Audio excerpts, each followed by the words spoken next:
Jeden Morgen, wenn die Sonne über den Horizont lugte, schlächte Didi sich heimlich in Karls Schlafzimmer. Mit einem verspielten Glanz in den Augen würde die schelmische Katze auf Karls Bett springen, laut und unerbittlich miauen, entschlossen, ihren Besitzer aus dem Schlaf zu wecken. Didi schien große Freude daran zu haben, Karl zu wecken, seine winzigen Pfoten klopften gegen Karls Wangen und Nase. Natürlich fand Karl dieses morgendliche Ritual weniger amüsant.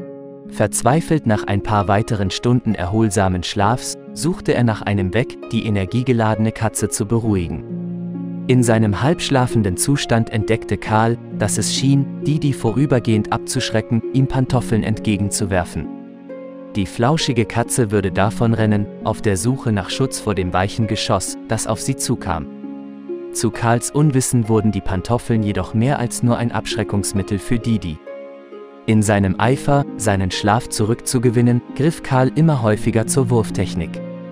Die einmal harmlose Handlung, einen Pantoffel zu werfen, wurde zu einem regelmäßigen Ereignis, das sich, ohne dass Karl die Auswirkungen auf Didi realisierte, intensivierte. Mit der Zeit begann Didi, den Anblick von Schuhen, insbesondere Pantoffeln, mit einem Gefühl drohender Gefahr zu verbinden. Die unschuldige Handlung, die Karl angewandt hatte, um seinen schelmischen Begleiter zu beruhigen, hatte unbeabsichtigt eine tiefsitzende Angst vor Schuhen in Didi verankert.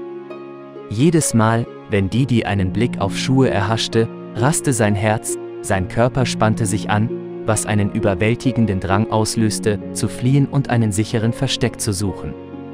Auch die alltäglichsten Momente wurden für Didi beängstigend. Er fürchtete es, ins Badezimmer zu gehen, wo Karls Schuhe oft in der Nähe der Tür standen. Das Badezimmer, einst ein Ort der Ruhe und Pflege, wurde für Didi zu einem Ort von immenser Verletzlichkeit. Die Katze verband Schuhe mit dem Unbehagen und der Belastung, die Karls morgendliche Angriffe verursachten, was ihn ständig aufscheuchte. Eines Tages zahlte Karls Schwester Julia ihrem Bruder einen Besuch. Als sie beobachtete, wie Karl Didi behandelte, schmerzte ihr das Herz für die ängstliche Katze. Beim Anblick der tiefen Angst von Didi vor Schuhen und der spürbaren Unruhe, die er in Karls Gegenwart erlebte, traf Julia eine Entscheidung. Entschlossen, Didi vor weiterem Leid zu bewahren, entwarf Julia stillschweigend einen Plan.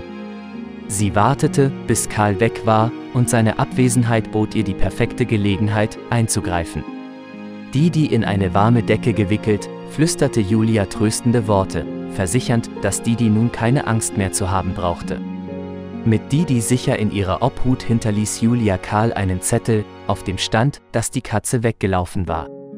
Obwohl ihr Herz bei der Täuschung schmerzte, wusste sie, dass es das Beste war.